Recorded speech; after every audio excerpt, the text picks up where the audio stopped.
Thank you for joining us on this Thursday for the Word of Encouragement. Today I'd like to go to 1 Corinthians chapter 8. A few weeks ago in our evening service, I covered several of these chapters in our series on 1 Corinthians, looking at the importance of being sensitive to those who do not fully understand Scripture in certain areas of practice, especially when it comes to things that the world pressures us with, that Satan uses as tools. And back then, pagan practice was a major reality. And the dispute over whether you could eat meat offered to idols or not was that which Paul dealt with. It makes it very clear that meat is okay, but the issue is that we don't want anything to cause ourselves or others to get entangled with pagan practice.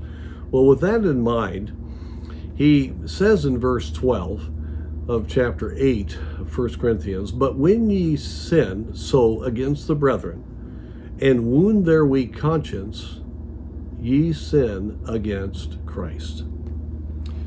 I think one of the things that takes away our joy and blessing and encouragement as a believer is that sometimes we don't realize that we are actually being very non-discerning about how we could be hurting other people.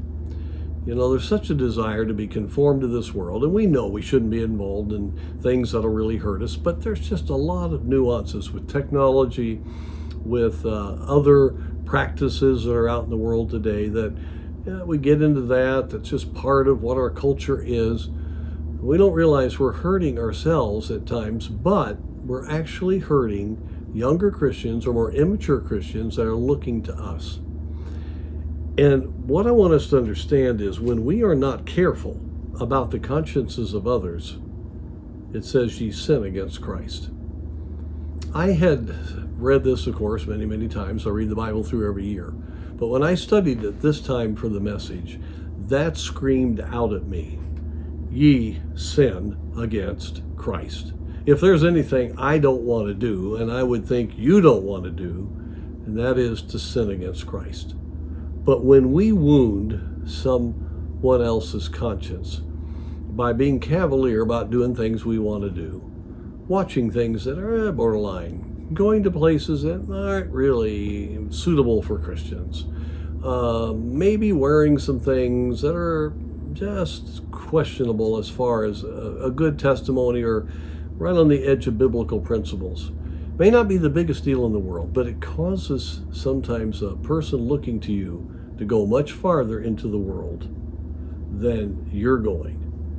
And that is a sin against Christ. In fact, he goes on to say, "Wherefore if meat make my brother to offend, I will eat no flesh while the world standeth, lest I make my brother to offend." I'm just not going to do it.